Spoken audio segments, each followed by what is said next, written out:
നിങ്ങളിൽ ആർക്കെങ്കിലും ഒരു സഹോദരനെപ്പറ്റി പരാതിയുണ്ടാകുമ്പോൾ അവൻ വിശുദ്ധരെ സമീപിക്കുന്നതിന് പകരം നീതിരഹിതരായ വിജാതീയരുടെ വിധി തേടാൻ മുതിരുന്നുവോ? വിശുദ്ധർ ലോകത്തെ വിധിക്കുന്നുവെന്ന് നിങ്ങൾക്ക് അറിവില്ലേ? നിങ്ങൾ ലോകത്തെ വിധിക്കേണ്ടവരായിരിക്കെ നിസ്സാര കാര്യങ്ങളെക്കുറിച്ച് വിധി കൽപ്പിക്കുവാൻ അയോഗ്യരാകുന്നതെങ്ങനെ? ദൂതന്മാരെ വിധിക്കേണ്ടവരാണ് നാം എന്ന് നിങ്ങൾക്ക് അറിവില്ലേ? അങ്ങനെയെങ്കിൽ ഐഹിക കാര്യങ്ങളെപ്പറ്റി പറയാനുണ്ടോ? ഐഹിക കാര്യങ്ങളെക്കുറിച്ച് വിധി പറയേണ്ടി വരുമ്പോൾ സഭ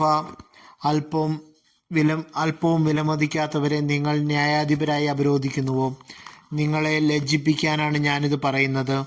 സഹോദരന്മാർ തമ്മിലുള്ള വഴക്കുകൾ തീർക്കാൻ മാത്രം ജ്ഞാനിയായ ഒരുവൻ പോലും നിങ്ങളുടെ ഇടയിൽ ഇല്ലെന്ന് വരുമോ? സഹോദരൻ സഹോദരനെതിരെ പരാതിയുമായി ന്യായാസനത്തെ സമീപിക്കുന്നു, അതും വിജാതിയരുടെ ന്യായാസനത്തെ.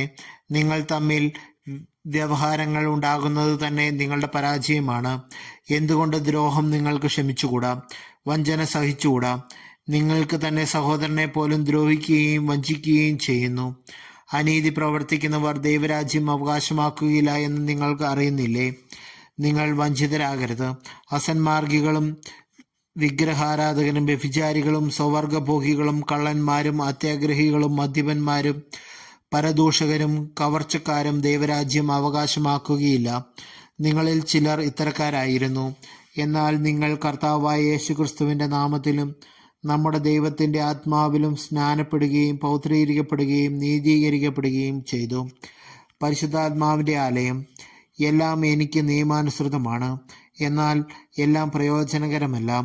എല്ലാം എനിക്ക് നിയമാനുസൃതമാണ്, എന്നാൽ എന്നും എന്നെ അടിമപ്പെടുത്താൻ ഞാൻ സമ്മതിക്കുകയില്ല. ആഹാരത്തിനും ഉദരത്തിനും ഉദരം ആഹാരത്തിനും വേണ്ടിയുള്ളതാണ്. ദൈവം ഇവ രണ്ടിനെയും നശിപ്പിക്കും. ശരീരം ദുർവൃത്തിക്ക് വേണ്ടിയുള്ളതല്ല. പ്രത്യുത ശരീരം കർത്താവിനും കർത്താവ് ശരീരത്തിനും വേണ്ടിയുള്ളതാണ്. ദൈവം കർത്താവിനെ ഉയർപ്പിച്ചു, അവിടുത്തെ ശക്തിയാൽ നമ്മളെയും അവിടുന്ന് ഉയർപ്പിക്കും. നിങ്ങളുടെ ശരീരങ്ങൾ ക്രിസ്തുവിൻ്റെ അവയവങ്ങളാണെന്ന് നിങ്ങൾക്ക് അറിഞ്ഞുകൂടെ? ക്രിസ്തുവിൻ്റെ അവയവങ്ങൾ എനിക്ക് വേശ്യയുടെ അവയവങ്ങളാകുമെന്നോ? ഒരിക്കലുമില്ല. വേശ്യയുമായി വേഴ്ച നടത്തുന്നവൻ അവളോട് ഏക ശരീരമായി തീരുന്നുവെന്ന് നിങ്ങൾക്ക് അറിവുള്ളതല്ലേ? എഴുതപ്പെട്ടിരിക്കുന്നത് പോലെ അവർ ഇരുവരും ഒരു ശരീരമായി തീരും. കർത്താവുമായി സംയോജിക്കുന്നവൻ അവിടുത്തോട് ഏകാത്മാവായി തീരുന്നു. വ്യഭിചാരത്തിൽ നിന്ന് ഓടി അകലുവിൻ. മനുഷ്യൻ ചെയ്യുന്ന മറ്റു പാപങ്ങളെല്ലാം ശരീരത്തിന് വെളിയിലാണ്. വ്യഭിചാരം ചെയ്യുന്നവനാകട്ടെ സ്വന്തം ശരീരത്തിനെതിരായി പാപം ചെയ്യുന്നു. നിങ്ങളിൽ വസിക്കുന്ന ദൈവദത്തമായ പരിശുദ്ധാത്മാവിൻ്റെ ആലയമാണ് നിങ്ങളുടെ ശരീരമെന്ന് നിങ്ങൾക്ക് അറിഞ്ഞുകൂടെ? നിങ്ങളുടെ സ്വന്തമല്ല, നിങ്ങൾ വിലയ്ക്ക് വാങ്ങപ്പെട്ടവരാണ്. ആകയാൽ നിങ്ങളുടെ ശരീരത്തിൽ ദൈവത്തെ മഹത്വപ്പെടുത്തുവിൻ.